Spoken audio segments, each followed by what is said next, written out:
اللہ تعالیٰ بندوں کو آزماتا ہے، پرکھ کرتا ہے، امتحان لیتا ہے، طرح طرح کی نعمتوں سے اسے مالا مال کرتا ہے، کاروبار وسیع ہو جاتا ہے، اس کے لیے دولت کے انبار لگ جاتے ہیں، دنیاوی مال و اسباب اس کے لیے جمع ہو جاتا ہے، منصب ملتا ہے، عہدہ ملتا ہے، اقتدار ملتا ہے،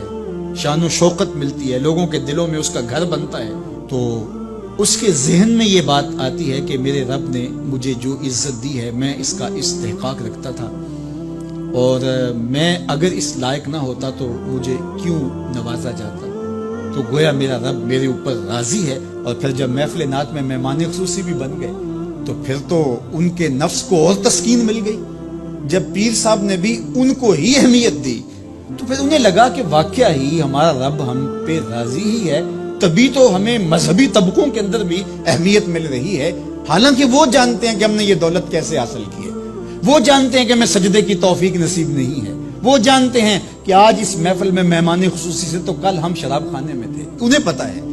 لیکن اس کی طرف توجہ نہیں جاتی، سوچتے نہیں ہیں، بلکہ وہ یہ سمجھتے ہیں کہ ہمیں یہ جو عزت مل رہی ہے یہ اللہ تعالیٰ کی طرف سے ہماری کسی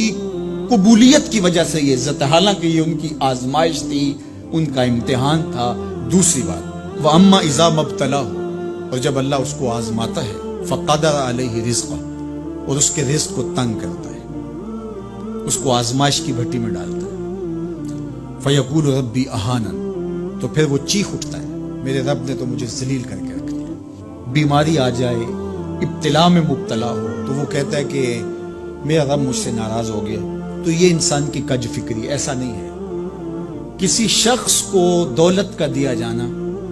یہ اللہ کی رضا کی دلیل نہیں ہے، اور کسی شخص کو غربت کے امتحان میں ڈالا جانا یہ اللہ کی ناراضگی کی دلیل نہیں ہے۔ حضرت امام رازی نے لکھا ہے کہ مکے سے لے کر طائف تک 70 ایسے نبیوں کی قبریں ہیں جن کی وفات صرف بھوک کی وجہ سے،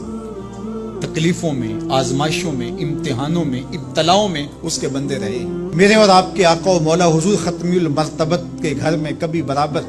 چولہا نہیں جلتا تھا، کبھی کھانے کے لیے کچھ میسر نہیں ہوتا تھا، پانی پی کے اور کھجور کھا کے گزارا ہوتا تھا، تو یہ تو کوئی دلیل نہیں ہے۔ اللہ کی رضا کی دلیل کیا ہے؟ نیکی کی توفیق مل جانا،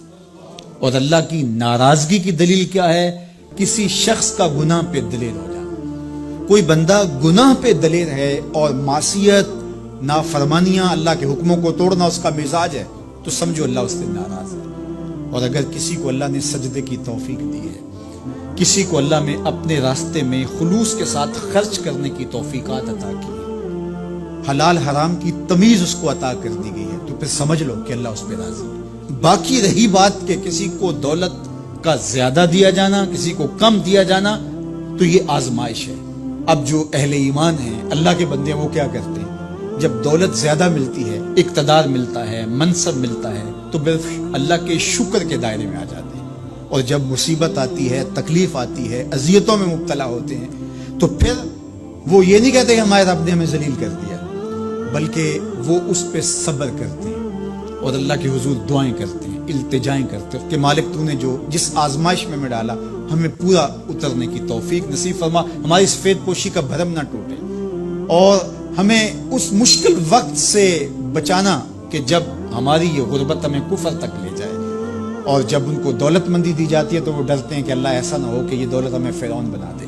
یہ دولت ہمیں نمرود بنا دے، ہمارے اندر بخل پیدا ہو، تکبر پیدا ہو، ہمارے اندر غرور پیدا ہو، تو وہ اس حالت کے اندر اللہ تعالیٰ کا شکر یا دوسری حالت میں اللہ کے حضور صبر کی توفیق مانگتے ہیں اور صبر کے ساتھ اپنی زندگی گزارتے ہیں۔